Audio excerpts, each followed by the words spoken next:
नमस्ते, सदावत्सले मातृभूमि, जय हिंद। दोस्तों शुरू करते हैं आज के डिफेंस समाचारों को। दोस्तों भारत के सुखोई 30 MKI के लिए इजरायली कंपनी राफेल के द्वारा बनाए गए सॉफ्टवेयर डिफाइंड रेडियो जो है वो मिलने शुरू हो गए हैं। दरअसल इंडियन एयरफोर्स ने 2020 में 400 यानी कि 400 सॉफ्टवेयर डिफाइंड रेडियोस के लिए अपनी आवश्यकता पर जोर दिया था, जिन्हें कि सुखोई 30 MKI के अलावा मिराज और LCA तेजस में लगाया जाना है। इजरायली कंपनी के द्वारा बनाया गया सॉफ्टवेयर डिफाइंड बीनेट AR/ग्लोबल लिंक एयरबॉर्न रेडियो है, जिसे कि फाइटर जेट में लगाया जाएगा और इससे फाइटर जेट के जो पायलट्स हैं वो आपस में कम्युनिकेट कर सकते हैं दुश्मन के क्षेत्र के अंदर। और ये जो बीनेट AR/ग्लोबल लिंक है वो HAL के द्वारा बनाए गए integrated communication suit Encalm 121.0A की जगह लेगा, जो कि काफी समस्याग्रस्त और इनसिक्योर चैनल थे। 200 टाटा के 2 दर्जन इंजीनियर्स और टेक्नीशियन उन्नत प्रशिक्षण कार्यक्रम के हिस्से के रूप में पोलैंड में एयरबस सुविधा का दौरा करेंगे, जहां वो C295 ट्रांसपोर्ट एयरक्राफ्ट को असेंबल करना सीखेंगे ताकि इन्हें भारत में तैयार किया जा सके। और कॉन्ट्रैक्ट के हिस्से के रूप में आप सब जानते हैं कि जो 16 एयरक्राफ्ट हैं वो फ्लाईवे कंडीशन में भारत पहुंचेंगे और जो 40 एयरक्राफ्ट हैं वो भारत में तैयार होंगे। और इंडियन एयरफोर्स को इस साल सितंबर में पहला C295 ट्रांसपोर्ट एयरक्राफ्ट मिल जाएगा।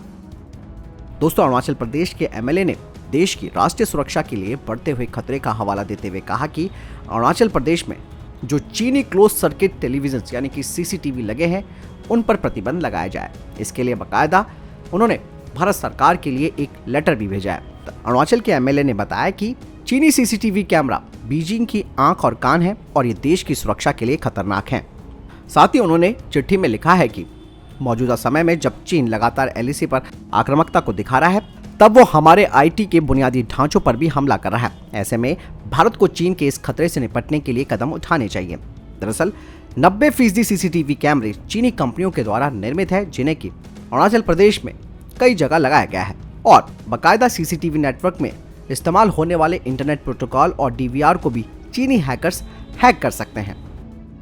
कुछ खबरें सामने आई है जिसमें कहा जा रहा है कि रूस यूक्रेन युद्ध के बीच भारत की नाटो के साथ एक गुप्त बैठक हुई है। हालांकि इस बैठक को लेकर कोई आधिकारिक बयान नहीं दिया गया है और इस मीटिंग में दोनों ही पक्षों के जो रिटायर्ड और इन सर्विस अधिकारी हैं वो शामिल थे, जो कि सेना के कुछ अहम पदों पर तैनात है।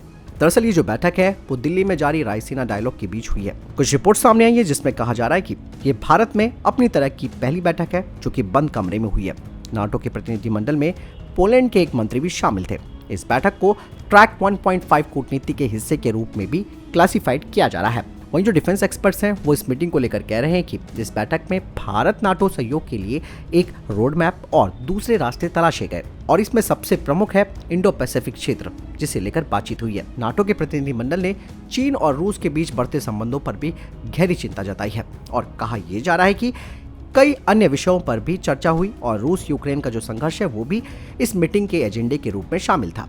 भारत इस संघर्ष को युद्ध का नाम देने से बच रहा है, आप सब जानते हैं। वहीं अमेरिका समेत यूरोपीय देश इसका विरोध कर रहे हैं। भारत तो साफ कह चुका है कि वो किसी भी प्लेटफॉर्म का इस्तेमाल रशिया की आलोचना करने के लिए नहीं करेगा। दरअसल यहाँ पर एक बात और मैं आपको बताना चाहूंगा कि नाटो चाहता है कि भारत चीन के खिलाफ उनका साथ दे और नाटो का सबसे शक्तिशाली देश अमेरिका है। उसे मालूम है कि चाइना लगातार अपनी सैन्य ताकत को बढ़ा रहा है और इंडो पैसिफिक में चाइना अपनी मजबूती को दर्ज करा रहा है। ऐसे में अगर भारत नाटो में शामिल होता है तो ये अमेरिका के लिए एक बहुत बड़ी जीत होगी, लेकिन ऐसा कभी होगा भी नहीं और ना ही भारत कभी इस तरीके के फैसले लेगा। हो सकता है कि हम लोग बाहर से सपोर्ट कर सकते हैं, लेकिन हम पूरी तरीके से इसमें शामिल नहीं हो सकते हैं। दोस्तों HAL के चेयरमैन ने कहा कि Hindustan lead in fighter trainer यानी कि HLFT-42 next generation supersonic trainer पूरी तरीके से अपना खुद का उत्पाद होगा यानी कि प्रोडक्ट होगा, जिसे कि इंडियन एयरफोर्स को ऑफर किया जाएगा पायलट्स को ट्रेनिंग देने के लिए, ताकि वो नेक्स्ट जनरेशन फाइटर जेट जैसे कि AMCA को उड़ा सके। कहा ही जा रहा है कि इसके डिज़ाइन को फ्रीज करने से पहले HLFT अपने प्रोटोटाइप स्टेज तक पहुंच जाएगा और इसके कॉन्फ़िगरेशन और जो स्पेसिफिकेशन है उन्हें फिर से रिफाइन किया जाएगा इंडियन एयरफोर्स के अनुसार। HAL का कहना है कि वो HLFT-42 पर F414 इंजन को लगाएगा, लेकिन इसमें F404 और दूसरे इंजन भी लगाए जा सकते हैं जिन्हें कि इंडियन एयरफोर्स उन्हें सुझाएगी। लेकिन कुछ रिपोर्ट सामने आई हैं जिसमें यह कहा जा रहा है कि HLFT-42 पर dry Kaveri with after burner का इस्तेमाल किया जाएगा। Indian firm alpha electric defence system ने 60 यानी कि 60 तिवेरा डिस्ट्री सिस्टम को भारतीय सेना को सप्लाई किया है, जो कि एक इलेक्ट्रो ऑप्टिकल सिस्टम है लॉन्ग रेंज रिकॉग्निशन और टारगेट एक्विजिशन ऑपरेशन के लिए। और ये कंपनी तिवेरा डिस्ट्री सिस्टम को इंडियन एयरफोर्स को भी देगी, जो कि विंटेज रशियन ऑप्टिकल कैमरा की जगह लेंगे पुराने रशियन एयर डिफेंस सिस्टम से, जिससे कि इनकी डे और नाइट की जो क्षमता है और रेंज है वो बढ़ जाएगी। बढ़ते नेक्स्ट अपडेट की तरफ। इंडियन नेवी दूसरे विक्रांत क्लास एयरक्राफ्ट कैरियर की खरीद की तरफ आगे बढ़ रही है। इंडियन नेवी के चीफ ने कहा कि भारतीय नौसेना बड़े एयरक्राफ्ट कैरियर के निर्माण पर अध्ययन शुरू कर चुकी है और हाल ही में भारत और यूएस ने जो 6th मीटिंग आयोजित की थी joint working group on aircraft carrier technology cooperation की, उसके तहत अब कुछ खबरें सामने आई हैं कि इंडियन नेवी जनरल एटॉमिक्स के साथ सहयोग करेगी इलेक्ट्रोमैग्नेटिक एयरक्राफ्ट लॉन्च सिस्टम और एडवांस अरेस्टिंग गियर सिस्टम की भारत में निर्माण करने के लिए, जिसे कि तीसरे स्वदेशी एयरक्राफ्ट कैरियर पर लगाया जाएगा, जिसका डिस्प्लेसमेंट 65,000 टन का होगा। HAL की रोटरी विंग डिवीजन की जरूरतों को ध्यान में रखते हुए DRDO के defence materials and store research and development establishment ने एक light weight ceramic face composite armour panel को तैयार किया है, जिसे कि एडवांस लाइट हेलीकॉप्टर पर लगाया जाएगा। और इस नए आर्मर पैनल का अभी फैब्रिकेशन चल रहा है और ये 12.7 mm के आर्मर पियर्सिंग बुलेट से हेलीकॉप्टर क्रू और हेलीकॉप्टर के जो क्रिटिकल पार्ट्स है उनकी सुरक्षा करेगा। दक्षिणी चीनी सागर में चीन और ताइवान में हालात गंभीर होते हुए नजर आ रहे हैं और अब तो युद्ध का खतरा काफी हद तक बढ़ चुका है।